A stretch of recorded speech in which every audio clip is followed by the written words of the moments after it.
Una nueva edición de Cuarto Intermedio. Estamos en vivo a través de Litoral Televisión y en internet en regionnet.com.ar de aquí hasta las 23:30. Estamos, por supuesto, en la web y también en la señal en directo. Lo que tenemos para contarles es que en el día de hoy vamos a abocarnos a, podríamos decir, una mesa judicial. No de las mesas judiciales de las que se habla tanto a nivel político, sino una mesa judicial, en este caso a nivel local.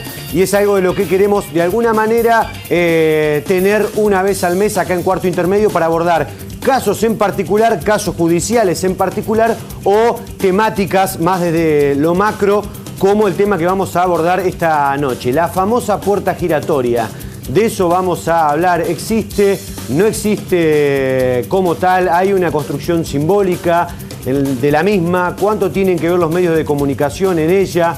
Las prisiones preventivas, el criterio a la hora de las prisiones preventivas, las excarcelaciones, del garantismo, de todo eso vamos a hablar con distintos invitados. Por supuesto que a raíz de la situación en la que estamos atravesando, bueno, hace una hora se conoció la nueva restricción del gobierno nacional, pero que solo será para el AMBA, pero sabrán ustedes que desde el fin de semana pasado tenemos restricciones en la provincia de Santa Fe a partir del último decreto de necesidad de urgencia, y eso también atañe a lo que tiene que ver con los medios de comunicación. ¿Por qué les cuento esto? Porque muchos de los invitados e invitadas que tenemos para hablar del tema no están aquí de manera presencial, sino que lo harán desde la virtualidad, vía Zoom. Hablamos de la jueza Claudia Bressan, de los abogados Daniel Barale, Mariana Sechín, Ricardo de Gumois, Andrés Guío y Leonardo Baucero. Todos ellos van a dar su opinión en relación a estos temas que iremos desandando a lo largo de esta hora y media de Cuarto Intermedio. Presentación y arrancamos con el tema de esta noche, puerta giratoria. Bueno, arrancamos el programa propiamente dicho esta noche. Las vías de comunicación, como siempre, las redes sociales, en Face, en Instagram, en WhatsApp también, Twitter y las líneas fijas del canal. Todo eso para de aquí hasta las 23:30, un único tema, mesa judicial, en este caso en particular, la cuestión de la puerta giratoria, la llamada puerta giratoria de la justicia, si eso no, por ejemplo, selectivo el sistema penal en la República Argentina. Desde ya el agradecimiento, por supuesto, a mis compañeros y compañeras del canal que están haciendo un esfuerzo para que en el día de hoy, por ejemplo, tengamos tantos invitados e invitadas vía Zoom. Primero saludo a quien tengo acá en la mesa, Daniel Barale. Dani, gracias por venir. Rodrigo, y muchas gracias por la invitación. No, por favor, siempre bienvenido. Gracias. Bueno, y voy a empezar a saludar y a ir directamente a meternos en el tema con quienes tenemos en estos momentos conectados. Arranco por, bueno, lo tengo a Ricardo de Gumois. Ricardo, ¿qué tal? ¿Cómo va? Buenas noches. Buenas noches, ¿cómo le va, Corti? Muy bien, gracias a Dios. Muchas gracias por la invitación. Muy bien, ya saludo al resto, empiezo con vos. ¿Existe como tal la puerta giratoria en la justicia o hay más de una creación simbólica? ¿Cómo lo ves? No, claramente. Muy lejos está, al menos en la justicia de la provincia de Santa Fe, esa puerta giratoria. Es sin ninguna duda un mito. Existe sí un abuso inesperado y violatorio de todas las garantías constitucionales en relación a la prisión preventiva. Este sistema que ha venido a aparecer como la solución a los conflictos sociales de la provincia de Santa Fe en índole penal, francamente está fracasando en atención a que son muy pocos los casos que terminan en un juicio y se abusa desmesuradamente, arbitrariamente, de la prisión preventiva. Esto es un mensaje equivocado que se le da a la comunidad, donde se le refiere que la solución del conflicto penal significa la prisión preventiva, donde intentan calmar los reclamos justos que hace la sociedad ante la situación de inseguridad que vivimos, con una represión absolutamente ilegal que constituye la prisión preventiva de la persona.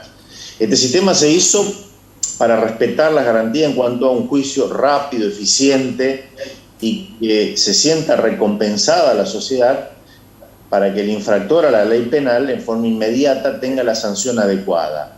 y a su vez el sometido a proceso tenga una resolución justa y en un tiempo apropiado de su inconveniente. Hoy por hoy estamos superando los promedios en tiempo del anterior sistema penal, el sistema inquisitivo que teníamos. Hoy tenemos juicios que se están haciendo superando los 3 años de preventiva con persona detenida, lo que es inadmisible. La puerta giratoria es, yo entiendo, una construcción dogmática que hacen algunos medios de prensa y fundamentalmente algunos políticos a los cuales no les interesa decir la verdad sobre lo que pasa en la justicia penal. Aprovecho para saludarla a la jueza Claudia Bressan, que está también en línea. Claudia, ¿qué tal? ¿Cómo va? Buenas noches. Buenas noches, Corti, y a la audiencia. Claudia, ¿compartís el concepto planteado por de Humois en materia de lo que tiene que ver con la puerta giratoria y el abuso de la prisión preventiva? No lo comparto. Como bien centró el doctor de Humois, yo creo que me voy a referir a lo que es la justicia provincial y de lo que yo puedo dar fe, ¿no es cierto?, es de la justicia de nuestra jurisdicción. Uh-huh. El tema de la puerta giratoria en absoluto no existe, no es así. Por ahí, como vos decías en la presentación, hay ciertos medios, o los medios son los que inflan esta sensación, pero si pudieran participar en las audiencias, en atención a que son públicas, salvo algunas que son contadas, que hay que resguardar ciertos intereses, pero el resto son públicas, se verá que esta puerta giratoria como tal no existe. Uh-huh. Tampoco entiendo que haya este abuso que refiere el doctor de Humois. Entiendo que si se acreditan los peligros procesales concretamente que están previstos en la legislación, en el Código Procesal Penal, los jueces nos tenemos que atener a lo que se invoca en cada una de las audiencias y tomar la medida que consideramos atendible en cada caso concreto. Uh-huh. Y algunas veces son las de prisión preventiva, algunas veces son de libertad, o algunas que otras veces son prisiones preventivas por cierto lapso para garantizar o custodiar ciertos fines del proceso. Todo depende de cada caso en concreto, pero esta puerta giratoria en la general de los casos no existe. Andrés Guido, ¿qué tal? ¿Cómo va? Buenas noches. Te pregunto, ¿por qué tiene tanta fuerza el concepto de la puerta giratoria si tal como los planteaban tanto Claudia como Ricardo no existe? Buenas noches, Rodrigo, buenas noches a todos los presentes y a la audiencia. Voy a coincidir con su señoría, con la doctora Bressan y también con el doctor de Humois. ¿Por qué tiene fuerza? Y es un epíteto, evidentemente, que por ahí va acompañado de la indignación social ante determinada cuestión. Generalmente se usa o lo vemos, una persona cometió un hecho, por ejemplo, un hurto, y tiene que quedar en libertad. Digo tiene porque no lo digo yo, ni el magistrado, ni el fiscal, o en realidad ni ordena la detención, pero supongamos otro hecho donde no se reúnan los presupuestos procesales para una prisión preventiva. Y comete otro hecho, y entiendo que cause cierta indignación en la sociedad, pero tenemos un sistema penal acorde a lo que se viene sosteniendo, creo que en forma internacional, nacional, sí. Donde la prisión preventiva tiene que ser una excepción. Fíjese en el título de lo que hablábamos, escarcelación. Ya casi no se usa más esa palabra. ¿Por qué? Porque el estado natural de una persona es la libertad. Entonces lo que se hace es una audiencia de prisión preventiva para ver si podemos quitarle los derechos y las garantías a la persona, una de las más preciadas, que es la libertad. Fíjense que no hace muchos años atrás lo que se llamaba es no tuve una audiencia o pedí una escarcelación, como claro, si el encarcelamiento fuera la regla. Y la escarcelación, vamos a ver si entonces, bueno, creo que ese concepto sí ha cambiado y creo que corresponde, que es acorde. No hay una puerta giratoria. Todo responde garantías al artículo 18 de la Constitución Nacional del principio de inocencia y determinadas cuestiones. Por supuesto que la prisión preventiva se hace necesaria en muchos casos cuando existen y se dan lo que siempre explican todos los magistrados al imponer una prisión preventiva, los requisitos que establece la ley, que son la apariencia, por lo menos en esa instancia de primigenia, porque las prisiones preventivas sabemos que se imponen de entrada en la investigación, de responsabilidad, que la pena en expectativa que razonablemente se pueda proyectar en un juicio sea de efectivo cumplimiento, y la reunión de también que pruebe la acusación el entorpecimiento de la investigación o el peligro de fuga. Si no están dados esos tres requisitos, lamentablemente, para lo que opine la sociedad o las personas, no, que haber cometido un delito, pero tiene que quedar en libertad porque es el estado natural de las personas, nos guste o no nos guste. Si no, volvemos, insisto, a un estado originario de anomia, de falta de reglas y demás. Es el sistema que tenemos. Lo saluda el doctor Baucero, que es el otro de los que está en estos momentos en línea. Ya estoy con Daniel Barale acá de los estudios. Leonardo, ¿qué tal? ¿Cómo va? Buenas noches. ¿Cómo le va, Rodrigo? Saludo a toda la audiencia y a los presentes. Y en relación al interrogante que se viene discutiendo y en atención a lo manifestado por el doctor de Gumoy y el doctor Guío, y parcialmente coincidiendo con la doctora Bressan, en atención a que es un mito eso de la puerta giratoria, porque estamos muy lejos, los que hacemos mayormente derecho penal sufrimos la aventura de la antiguamente llamada excarcelación. Uh-huh.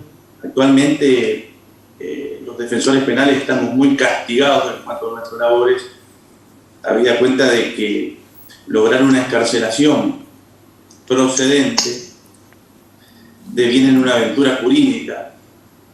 Así que te puedo asegurar, afirmar, subrayar de que es un mito lo de la puerta giratoria. Uh-huh. Actualmente la prisión preventiva se termina usando a modo de una herramienta extorsiva, a fines de obtener por ahí juicios abreviados, otras cuestiones que conllevan al imputado a tomar decisiones encarcelados con condenados, porque tampoco de ningún modo nos podemos hacer cargo de que se los aloje junto con condenados y no con procesados, y conllevan a esas injusticias, siendo que, como lo referenciaba muy claramente el doctor de Gumoy, este nuevo sistema ha sido creado para dar garantías, por eso se dice que es garantista. Por eso tenemos un juez de garantías que debe velar porque no se vulnere ningún tipo de derecho o garantía a favor del imputado, como tampoco ningún tipo de derecho a favor de la víctima. Que tanto la víctima como el imputado tienen un interés en que se resuelva el conflicto de manera pronta. Entonces, eso es por lo que uno brega y por lo que uno lucha a diario en estas cuestiones de libertad, Rodrigo. Daniel, vos compartís lo que estábamos escuchando y que, bueno, en su gran mayoría todos coinciden acerca de este mito de la puerta giratoria. Sí, considero que es un mito. Igualmente sostengo que la utilización de la prisión preventiva entiendo que es necesaria, uh-huh.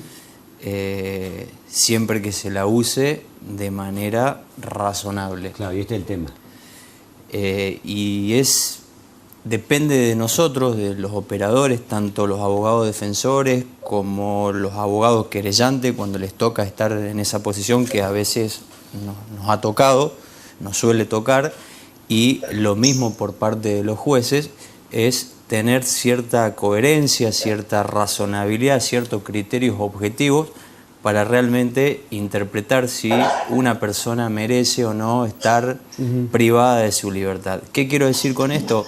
Quiero decir lo siguiente, que debemos profundizar a la hora de ir a discutir si fulano o mengano merece estar privado de su libertad o no. Uh-huh. Es decir, se requiere de un trabajo tanto de quien la solicita o con quien la postula efectivo, y de alguna manera que se intente realmente justificar, ya sea si hay o no peligro.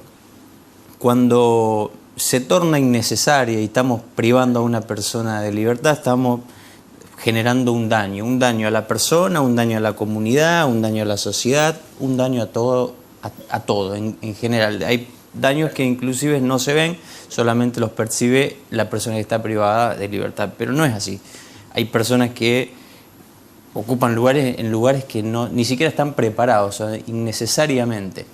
Sí creo que es necesaria el uso de la prisión preventiva, porque los señores fiscales, quienes nos representan, tienen que investigar, necesitan tener un espacio para investigar, las investigaciones llevan su tiempo y me parece razonable. Pero terminado ese fin, ya la persona tiene que estar en libertad, porque lo dice la Constitución Nacional, que toda persona debe estar esperando un juicio y sometida a proceso en estado de libertad.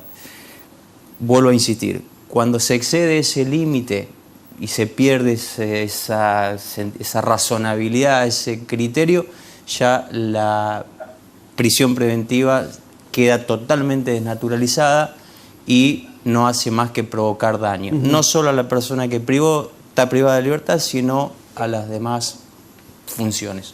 Para cerrar con el tema de lo de la puerta giratoria y para lo que es el primer bloque, te quiero preguntar primero a Claudia como jueza. Claudia, ¿vos no crees que también esta cuestión de, cómo juegan ciertos medios de comunicación, ya lo han manifestado en materia de lo que tiene que ver con este concepto de la puerta giratoria, muchas veces toma inclusive mayor fuerza este mito que dicen ustedes cuando se dan casos de reincidencia?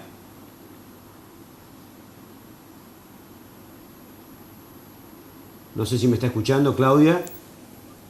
No escuché la primera parte de la pregunta, según la conexión. Puntualmente se da tal o cual caso de una persona que es reincidente, que después está en libertad, y a partir de allí se plantea y toma más fuerza muchas veces este concepto o mito, como dicen ustedes, de que existe una puerta giratoria.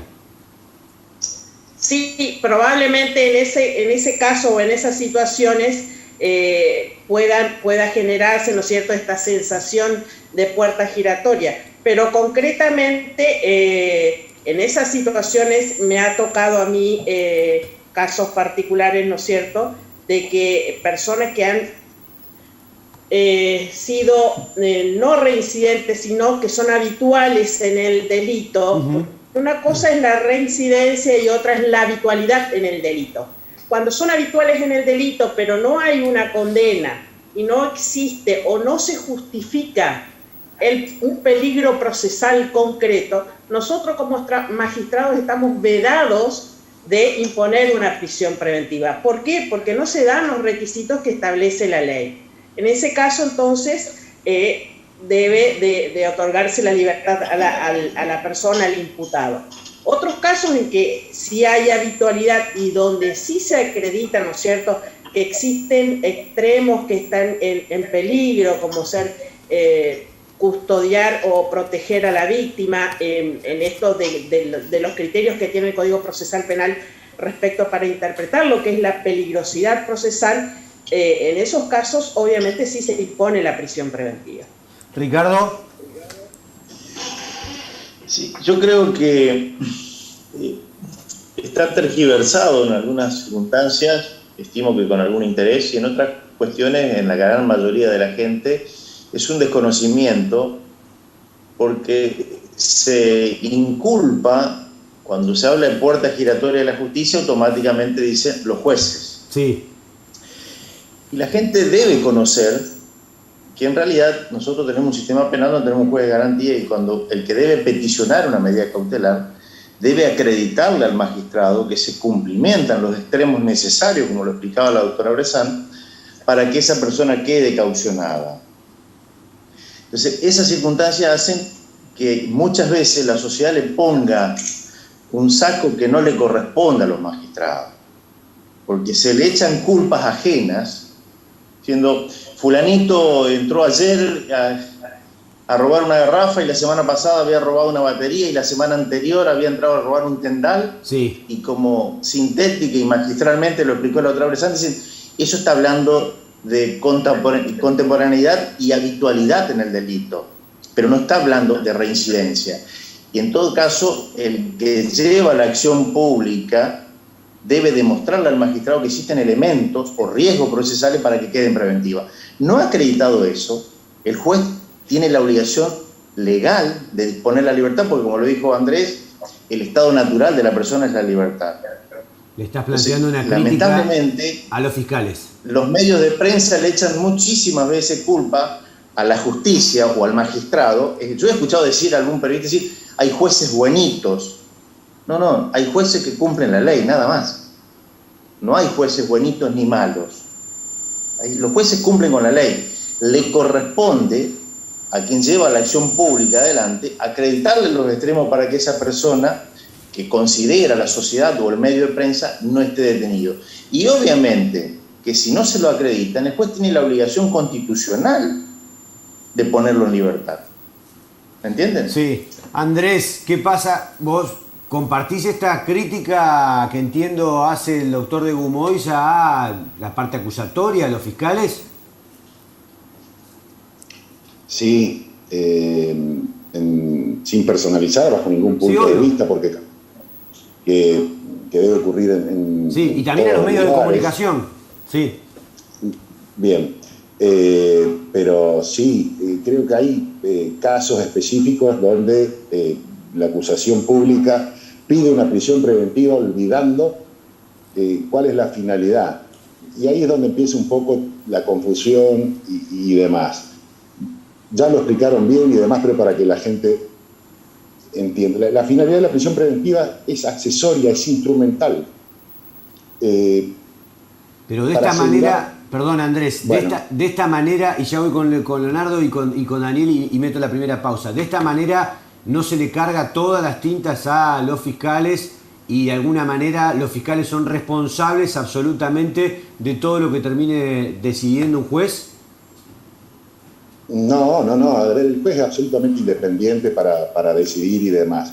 Si, como bien dijo su señoría la doctora Bressan hoy, por ahí se presencia en todas las audiencias, usted va a ver de muchas audiencias que se hacen a diario o semanales, que en muchas no había necesidad y el juez no hace lugar a la prisión preventiva solicitada por el fiscal, y usted se va a dar cuenta que fue una prisión preventiva solicitada sin ningún tipo de fundamento.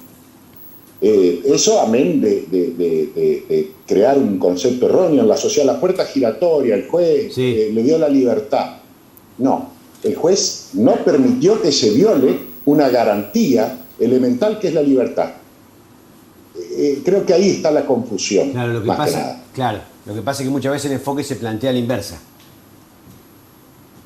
¿Cómo? Lo que pasa es que muchas veces, y siguiendo esto que se estaba planteando de los medios, muchas veces el enfoque se plantea a la inversa. Sí, evidentemente sí. Leonardo, ¿coincidís en esto? Sí, dice claramente, coincido plenamente con lo manifestado por el doctor Guido. Y hay una tergiversación en cuanto al concepto de lo que venimos hablando, el tema de la puerta giratoria. Y por ahí la presión mediática o la actividad circense de los medios generan una espuma tal que hacen parecer como que es el común denominador la libertad en las causas penales, lógicamente. ¿Por qué? ¿Cuál sería su interés? ¿Cómo? Perdón, que se cortó. ¿Cuál sería el interés de este espíritu circense que plantea de los medios? Y independientemente sin entrar a individualizar ni nada por el estilo, tanto a nivel nacional como en los distintos estamentos se puede evidenciar cuando un medio de comunicación tiene ciertos lineamientos o no. Vos podés evidenciar cuando un medio de comunicación festeja una noticia donde se ha dictaminado ciertas prisiones preventivas y protesta en contra de libertades que son netamente procedentes. Pero claro, pero puede ser una cuestión de venta, y lo sumo a Dani antes de hacer la pausa, puede ser una cuestión de venta, puede ser una cuestión ideológica, puede ser ¿qué ven?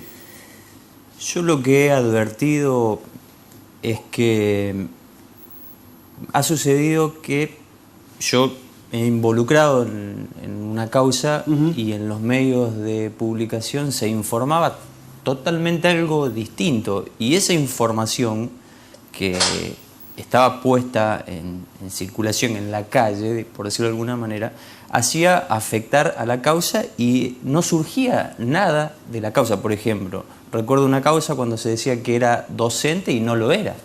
La persona. La persona, y nunca fue docente, y en la información se dijo que era docente.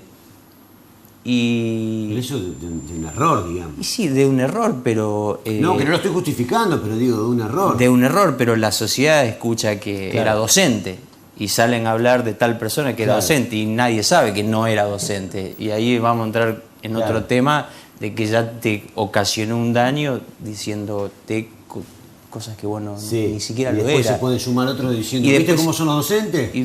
Claro.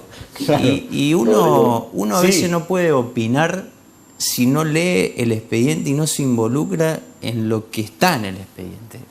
Y ahí viene la parte de la información, que no tengo nada en contra, pero sí me gustaría que si se informe, que se informe con la cierta veracidad que tiene la causa. Daniel, permitime hacer una pausa, se me fue bastante, y a todos los que están en línea, por favor, bánquenme, hacemos una pausa y retomamos el tema de esta noche. Bueno, volvemos, está charlada la cosa en la previa. Voy a hacer rapidito y un bloque lo vamos a hacer corto, y ya se lo digo también a los invitados, porque también tenemos que rearmar la cuestión del Zoom. No sé quién estaba pidiendo la palabra antes de la pausa. Ricardo, ¿vos habías planteado? Sí. Un comentario nada más de lo que a veces significa en la opinión pública. Sí. Hoy hay una noticia que recorre los medios nacionales, obviamente vamos a hablar del Código Nacional en realidad, de la excarcelación de López. Ajá. ¿Se acuerdan del bolsón? El de los bolsos, sí. Pero lo que, claro, sucede que en los titulares aparece y todo el mundo relativamente escandalizado dice, excarcelaron a López. Lo que no lee en la letrita chica, que dice que está hace 4 años en prisión preventiva. Entonces, eso en la justicia provincial no pasa jamás, doctor. No existe. En nuestra justicia provincial no existe, es verdad.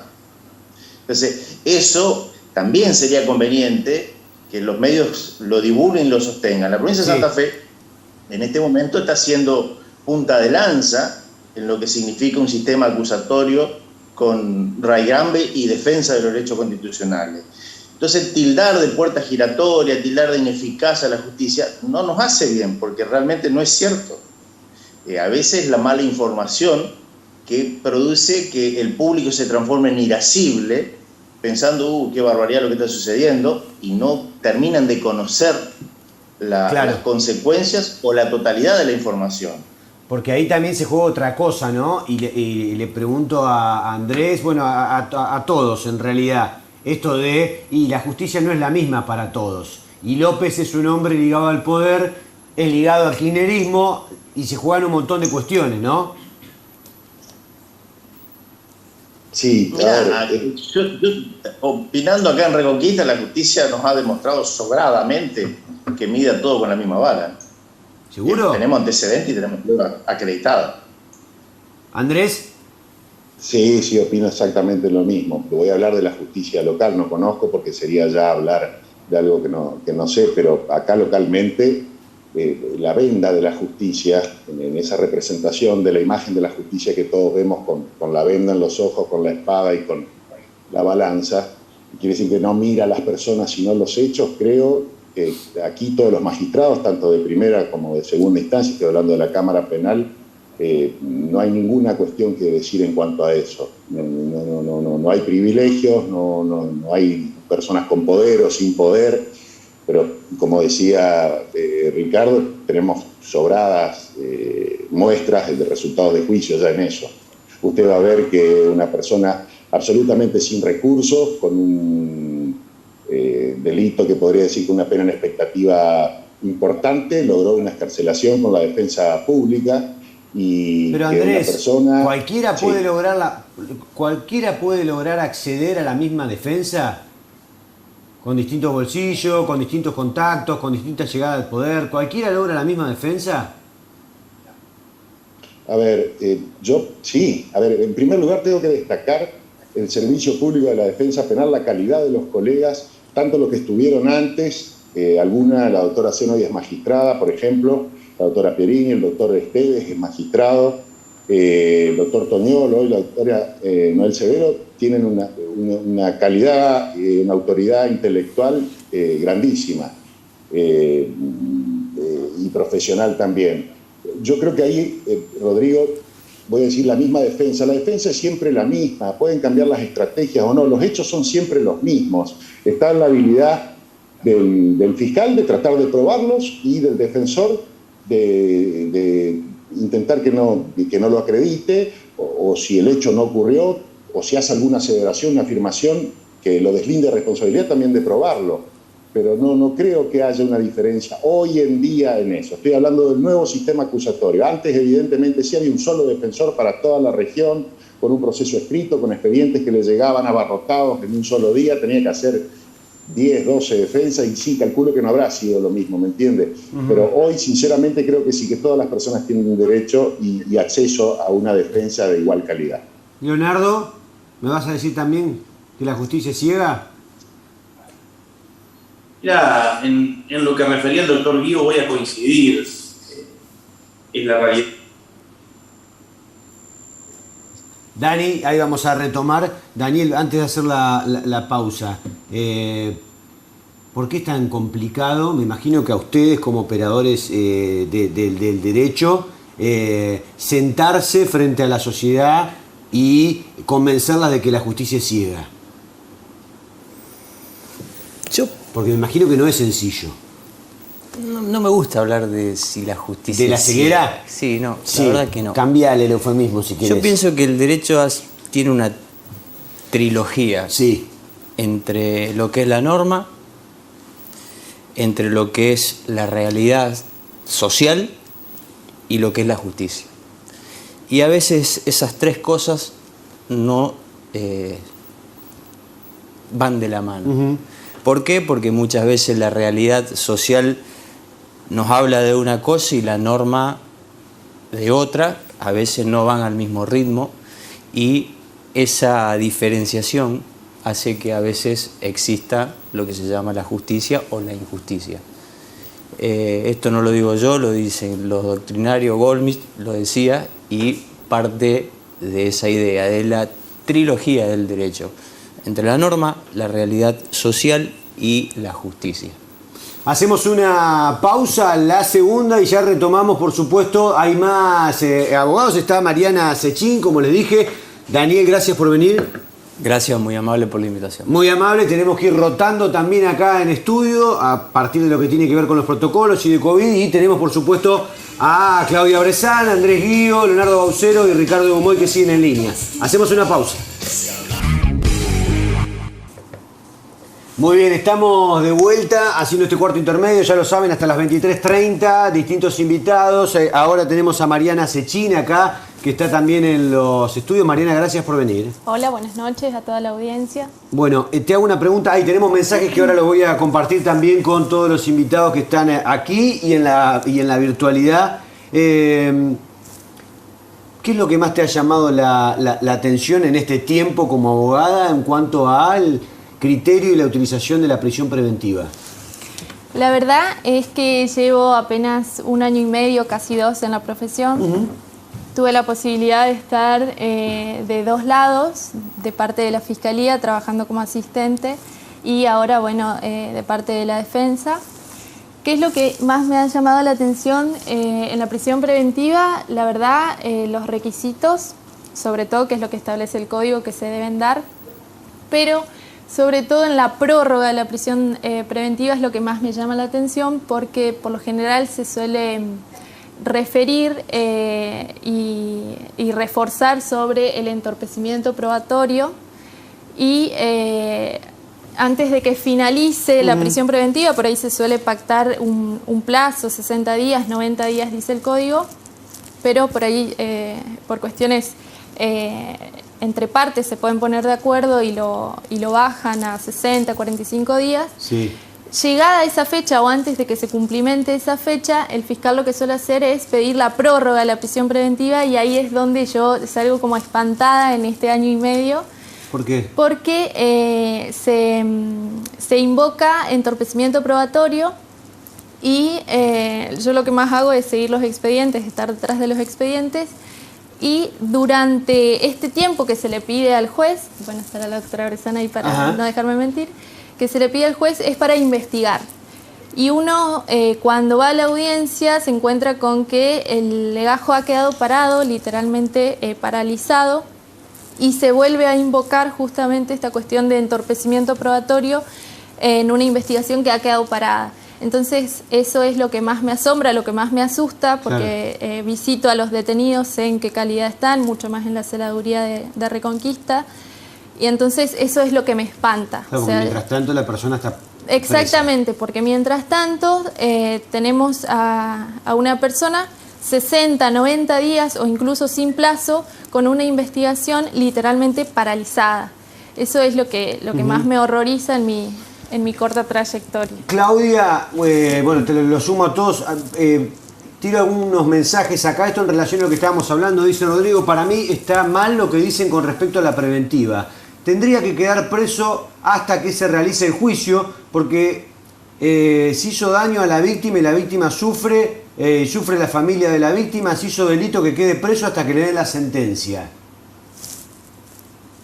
Bien, para satisfacer la inquietud de este televidente, tendríamos que reformar a partir de la Constitución Nacional los códigos procesales, la legislación de fondo. O sea, no es una cuestión antojadiza de los jueces decir esta persona queda libre, esta persona queda en prisión preventiva, sino que nosotros tenemos que regirnos por la normativa que está vigente y que es la que en definitiva marca los pasos o los límites dentro de los cuales podemos decidir.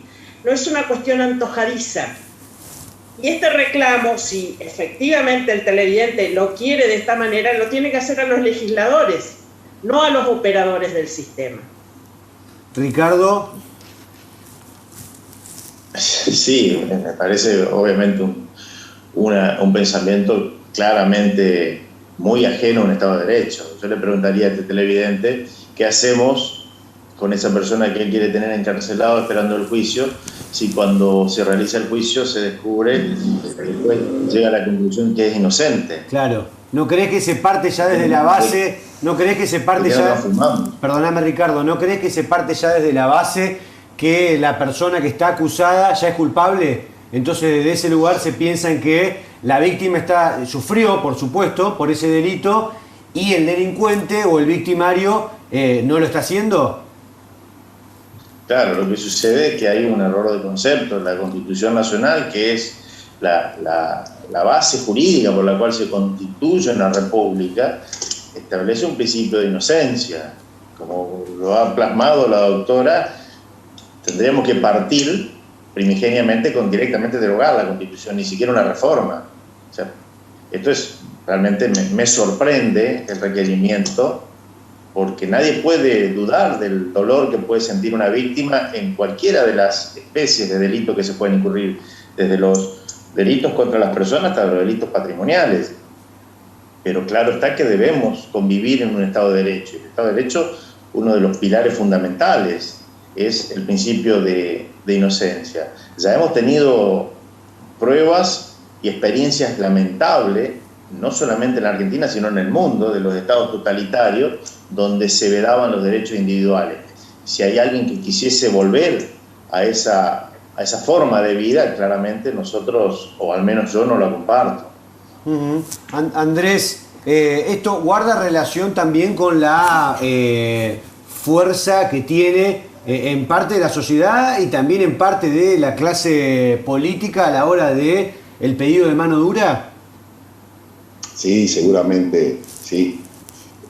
Hablo con respecto a la opinión del televidente y de parte de la sociedad. Pero no le sorprende, pero perdón, ¿a vos te sorprende esa opinión del televidente? ¿Te resulta realmente algo extraordinario? No, es algo que, o por lo menos en mi caso, he escuchado mucho. Digo, más allá de que no estén de acuerdo.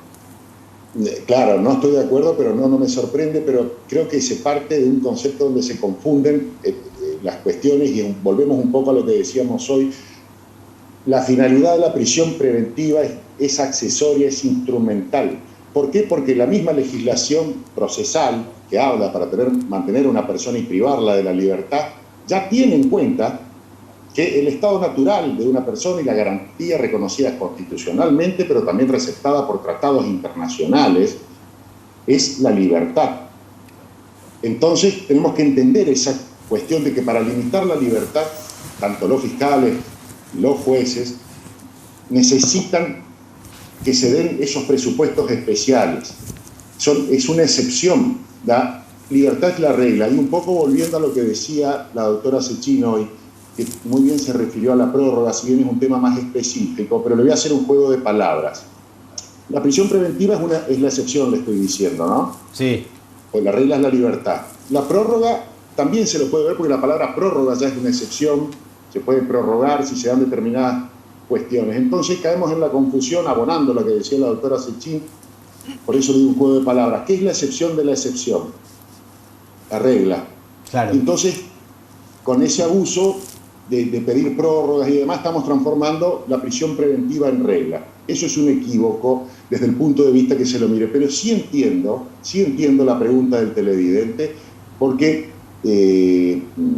uno lo mira desde el punto de vista de una persona trabajadora, de una persona que no está en el ámbito judicial, y dice, pero ¿cómo puede ser que fulanito o menganito está acusado de una estafa millonaria, o de un abuso sexual simple, o de un robo calificado inclusive, o de un homicidio inclusive, y está en libertad? El juez tiene la culpa, el defensor es un... Bueno, sí, los calificativos que nos suelen... Son defensores delincuentes. Bueno, tal cual. Claro. Bueno, pero nosotros hacemos cumplir la Constitución Nacional. Ningún habitante puede ser penado sin juicio previo. Y una prisión preventiva que no tiene finalidad es una pena anticipada, y por eso está mal. Leonardo, vos también sentís eso de que de alguna manera, fundamentalmente de los medios, vuelvo a la crítica o autocrítica de los medios de comunicación, se los marca fundamentalmente a los penalistas, fundamentalmente como que son defensores de los delincuentes, y automáticamente se los asocia y se dice que son también delincuentes?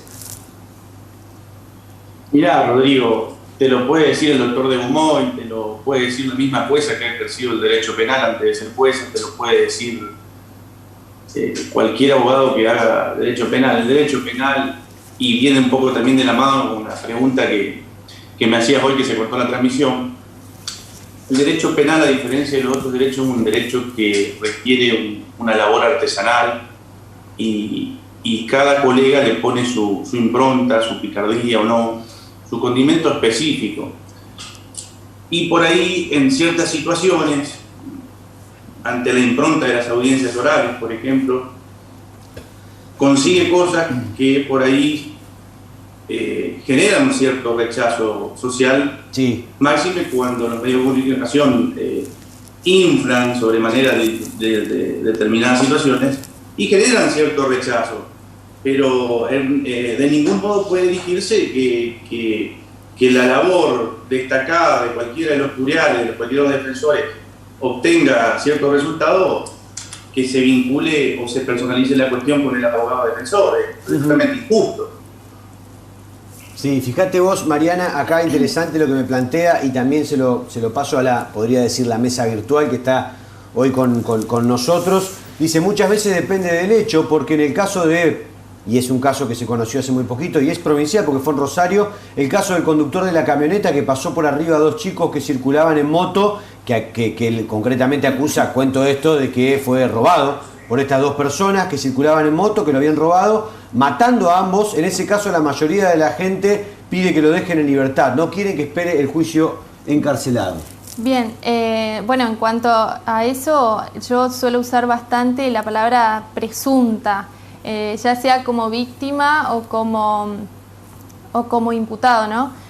Si bien, bueno, ese caso es bastante puntual, sí, se identifica las partes del hecho de manera individual, digamos, pero volviendo un poquito para atrás, uso mucho la palabra presunta porque la gente lo que suele hacer es señalar en realidad, porque no es más bien que quieren conseguir una condena social.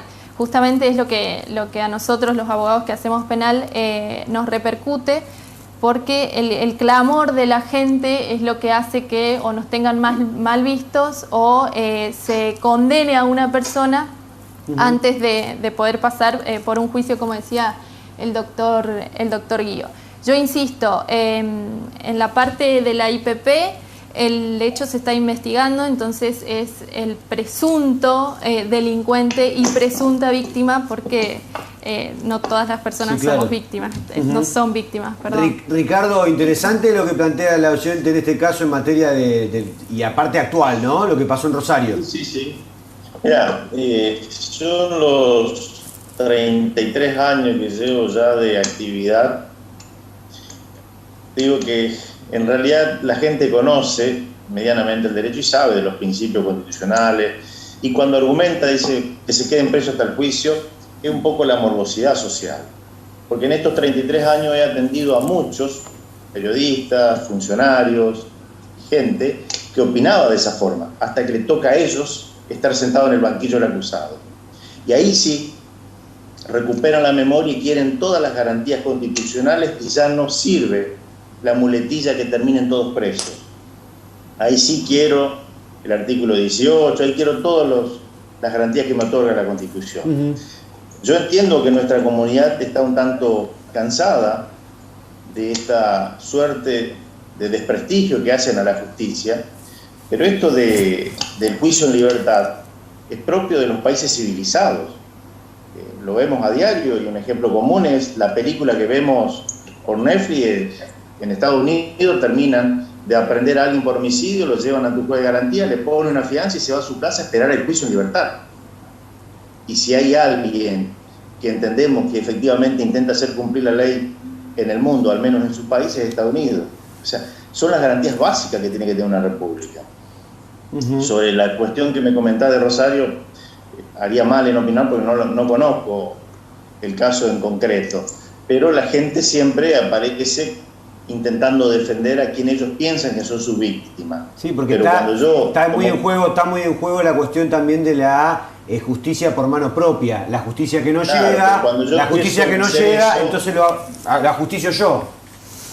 Claro, pero cuando yo empiezo a hacer justicia por mano propia, me transformo yo en el victimario. ¿Me entendés? Sí.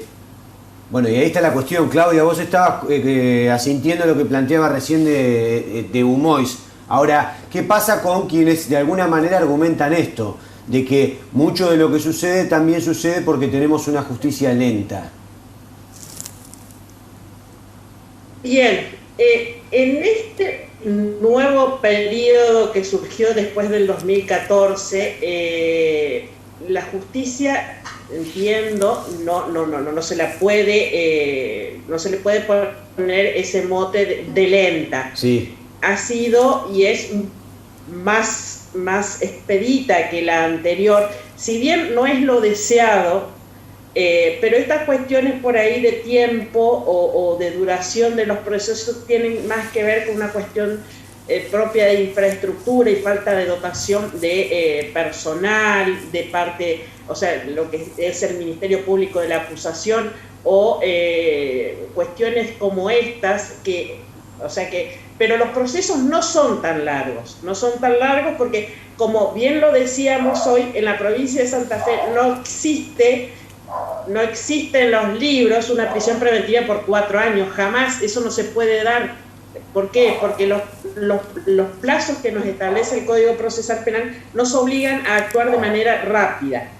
Otra situación, una situación excepcional se ha dado en este último tiempo por esta cuestión de la pandemia, que logró paralizar un poco lo que es ya el desenlace de las causas penales, que son los debates o los juicios orales, que no se pudieron realizar porque como esa etapa del proceso, por regla nosotros tenemos establecido, ¿no es cierto?, que deben ser presenciales, salvo alguna excepción, algún testigo que sea algún perito especializado o alguna cuestión como esa, que pueden brindar su testimonio a través del Zoom o de alguna otra manera virtual, pero el resto del proceso se tiene que hacer de manera presencial, y como las reuniones de ciertos números de personas estaban prohibidas o no estaban permitidas en realidad, hizo que esto se demorara un poco, pero a medida que se fue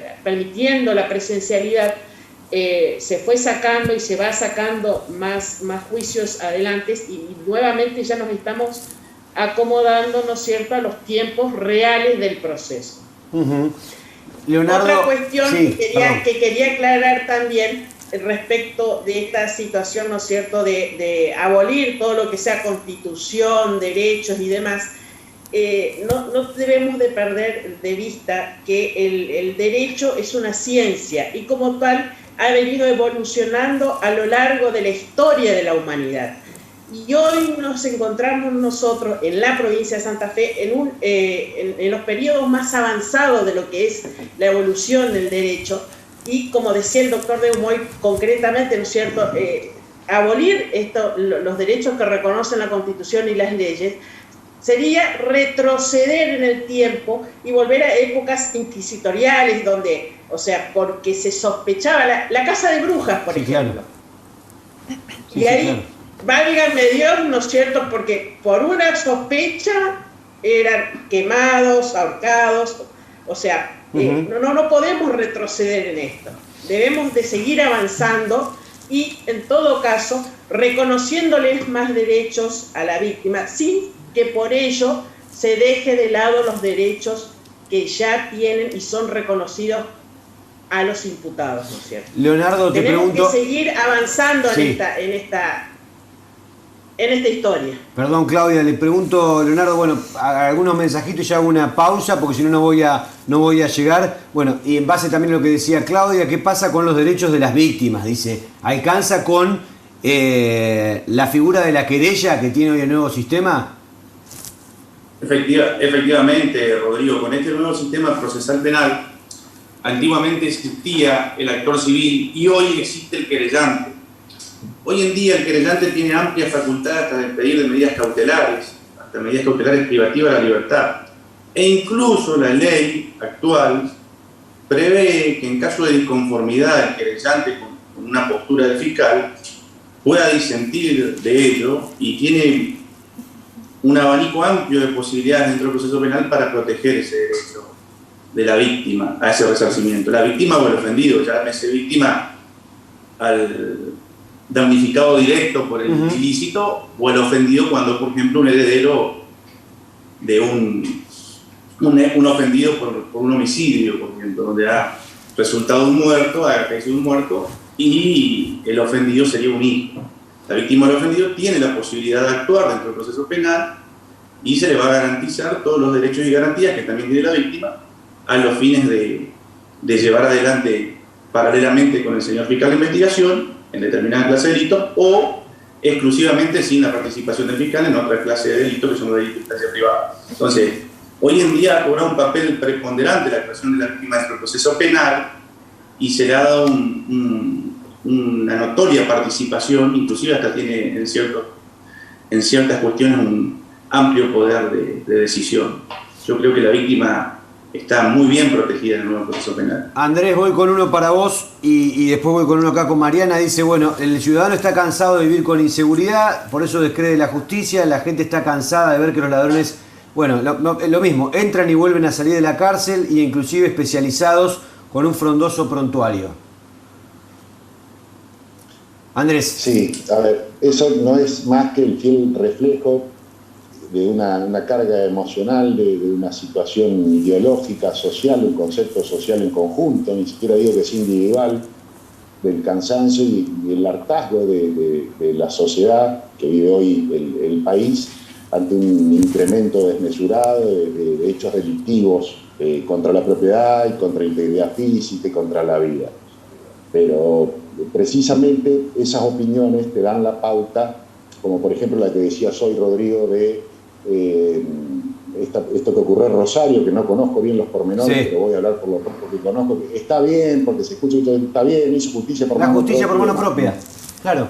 Bueno, eso te da la pauta que cuando también dicen deberían quedar presos, también se manejan con las mismas emociones, por eso precisamente está mal. Volviendo y para hacer un resumen de todo lo que muy bien explicaron los colegas, tenemos un Estado de Derecho que le costó vidas centenares de años al país y al mundo le ha costado vidas. La Revolución Francesa, imagínense, bueno, vidas, muchas vidas, concretar. Ese sistema puede estar mal, puede estar más o menos mal, puede estar más o menos bien, puede estar bien, pero es un sistema, es lo que tenemos. Lo otro es volver a un estado primigenio, estoy hablando casi prehistórico, donde yo estoy con mi fruta en la mano, vos me lo arrancás y yo te pego un garrotazo. Un absurdo total. Mariana, acá dicen, y ya hacemos una pausa, si no voy a llegar, ¿los juicios se podrían transmitir por Zoom, dice, para informar a toda la ciudadanía? Sí, justamente era lo que yo tenía intención de transmitir. Está todo guionado, entonces. Muy bien.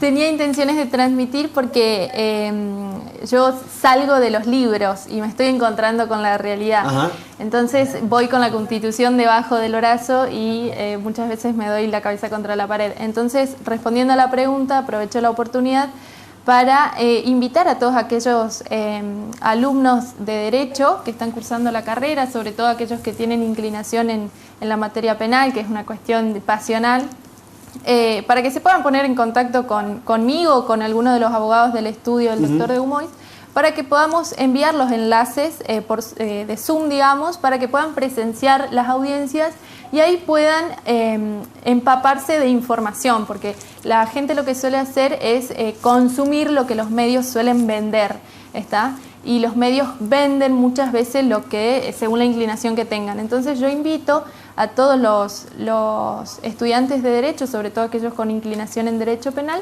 que nos contacten a nosotros para nosotros poder enviarles la invitación del link y puedan de alguna manera sacar sus propias conclusiones, claro, y empezar a razonar, digamos, y empezar con el boca a boca decir, bueno, a ver, esta es la realidad de los hechos, entonces por eso se toma. No. Está bien, no pasa nada. Hacemos una pausa, quédate ahí, último bloque de este gran programa que tenemos esta noche sobre cuestiones que tienen que ver no solo con la vida judicial, sino también con el día a día democrático de nuestro país. Pausa. Muy bien, estamos de vuelta, último bloque de este cuarto intermedio, programa bautizado Mesa Judicial. Vamos a intentar, como les decía, de una vez al mes estar abordando con distintos abogados y abogadas temas de índole local y también macro, como por ejemplo lo que estamos aquí hablando. No voy a llegar con todos los mensajes. Este dice: buenas noches, hay que aclarar que tus invitados, tanto jueces como abogados, están hablando de los delincuentes que llenan las cárceles del país, que son los que para el común de la sociedad y el Estado son delincuentes, los pobres, los que roban motos, roban en la calle, o sea, el delito callejero. Para ellos no existe puerta giratoria, pero para los delincuentes de guante blanco, los delincuentes del poder, tanto político como económico, para ellos sí hay puerta giratoria. Si caen imputados por un delito grave, ellos sí son beneficiados por la libertad bajo promesa jurada o bajo caución real. Dice este oyente, no sé si alguno quiere agregar algo en relación a eso, si no voy a arrancar preguntando, porque no tengo tampoco demasiado tiempo. Claudia, ¿qué piensas acerca de esta crítica que hay? Inclusive desde, hoy se da la particularidad de que todos los invitados e invitadas que tenemos acá coinciden en varias cuestiones, digo, pero hay también gente del derecho que no piensa lo mismo que ustedes en relación a la prisión preventiva. He dialogado con muchos de ellos y también acerca de esto del concepto de garantismo y Zaffaroni a la cabeza como si fuera el mal dentro de lo que tiene que ver con la justicia. ¿Qué pensás acerca de esta concepción del garantismo, Claudia? Respecto de Zaffaroni, sí, te aclaro, para todo lo que hemos estudiado el derecho penal es palabra mayor en lo que sea a nivel nacional. Uh-huh. ¿Por qué? Porque se reconoce o le dan el nivel que deben de tener lo que son el reconocimiento de las garantías constitucionales a los intervinientes en el proceso penal. Y hay una mala prensa tiene, sí, el reconocimiento de las garantías constitucionales por esta cuestión, ¿no es cierto?, de querer a todo imputado preso, cuando en realidad tener a todo imputado preso significa violar, como habíamos dicho desde un principio, desde la Constitución hasta la última ley provincial que exista, cuando no tiene sustento. Entiendo que el garantismo tiene que tener en la medida justa su reconocimiento, porque es lo que nos va a dar la tranquilidad a todos los habitantes de la provincia, ¿no es cierto?, de que llegado el momento, como bien lo decía, yo no recuerdo si el doctor de Humois, que cuando somos terceros opinamos y puede ser que piensan, ¿no es cierto?, que queremos que estén todos presos. Pero cuando nos toca en persona, ahí nosotros queremos y manoteamos todas las garantías habidas y por haber y queremos que se nos apliquen. Claro. Nosotros, en mi caso concretamente como juez de garantía, yo tengo que velar por las garantías de todos los intervinientes en el proceso y tratar de, ¿no es cierto?, de resguardar a los participantes las garantías de los intervinientes en mi proceso. Ahí Andrés se plantea esta cuestión también de que las víctimas, en realidad no, los delincuentes tienen más derechos que las víctimas. Y si pensás lo contrario, sos un garantista. Bueno, sí, me quería referir muy breve a 3 cuestiones. Claro, se usa el término garantista en forma peyorativa, se usa en nuestro ambiente y también en el ambiente de ustedes, en el ambiente mediático. Pero es un juez garantista. Tal cual. Y fíjese usted, claro, qué ironía, porque la Constitución Nacional, los códigos, dicen, establece garantías a favor de las personas. Del mismo televidente ese que le mandó a usted, diciendo que estamos hablando aquí del delincuente común, pero no de personas con poder. Lo cual, insisto, voy a hablar de acá los antecedentes que tenemos en la región. No sé dónde es el televidente, pero evidentemente no está muy bien informado. Usted sabe, no voy a dar los nombres porque en algunos se los conoce por los medios, en algunos he intervenido, en otros no. Acá hay abogados presos, abogados condenados y no presos, médicos condenados e inhabilitados para ejercer la profesión, un presbítero de la Iglesia Católica, funcionarios públicos, funcionarios policiales. O sea, no es así, bajo ningún punto de vista. Eso estoy hablando ahora con este nuevo sistema penal, pero antes también ya existía. Y eso del garantismo es un concepto errado.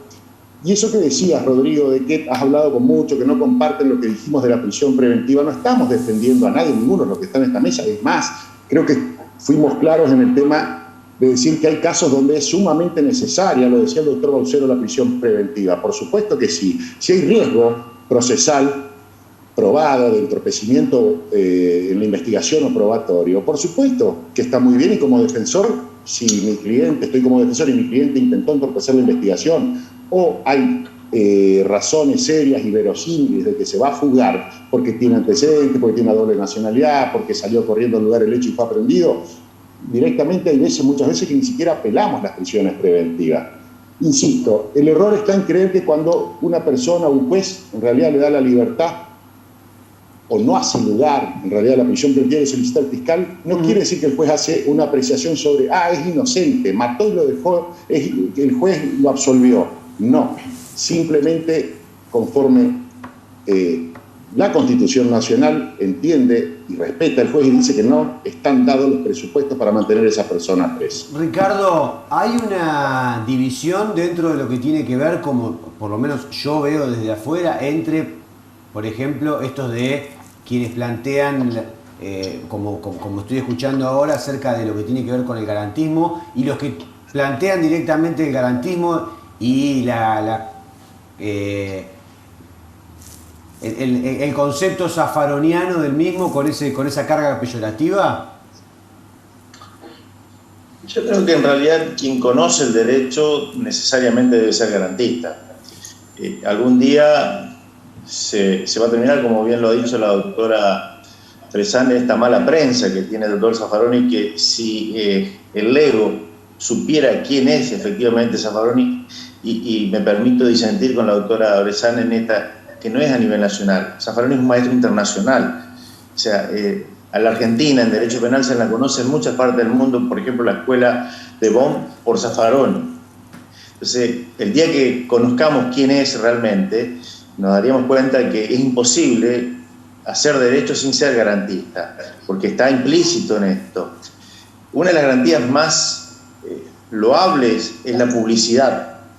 justamente este nuevo código venía con esa historia. Como decía la doctora Sechín recién, hay muy poca concurrencia, hay una orfandad de público en los juicios, sí, atroz. Increíblemente, salvo en casos muy altisonantes, que los podemos contar con los dedos de una mano, en el resto, y lo que está la doctora Bressan, que tiene mucha experiencia, porque diariamente está haciendo juicios, no va nadie a mirar los juicios. A mí me llama la atención, por ejemplo, profesores universitarios, acá tenemos Facultad de Derecho, y nos llevan sus alumnos de procesal penal a mirar un juicio. O sea, los alumnos terminan recibiéndose y jamás fueron a ver. Claro. Con la posibilidad que tienen, ahí se cortó, bueno, con la posibilidad que tienen inclusive, Mariana, de poder presenciar, digamos, como práctica. Claro, en realidad es la falta de información. Por ahí uno se siente como inhibido a decir soy un simple estudiante, pero no somos conscientes de que de la noche a la mañana somos profesionales y dejamos de ser estudiantes. Entonces creo que es sumamente necesario que la gente se empiece a involucrar. Máxime que le gusta opinar. Entonces uno tiene que empaparse e instruirse del derecho si quiere opinar justamente del derecho. Mariana, y cierro ahora con esto. Los medios de comunicación, dice, reproducen lo que pueden llegar a informar. La gente está descreída de la justicia y si sigue así van a tomar, bueno, dice justicia por mano propia. ¿Qué opinión tenés al respecto? Yo creo que la justicia no debe contaminarse con la opinión pública.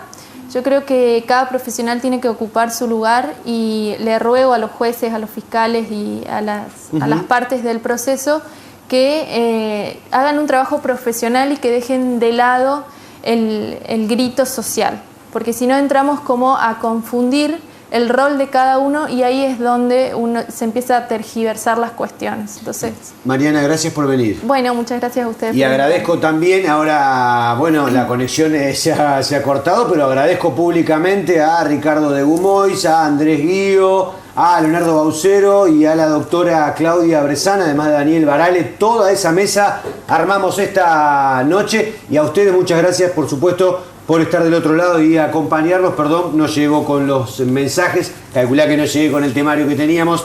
Muchas gracias a todos los que están detrás de cámara. Próximo miércoles hacemos otro cuarto intermedio. Mañana a partir de las 10 en la 94.5 La Grieta y a toda hora en reconquistacf.com.ar. Nos fuimos, chau.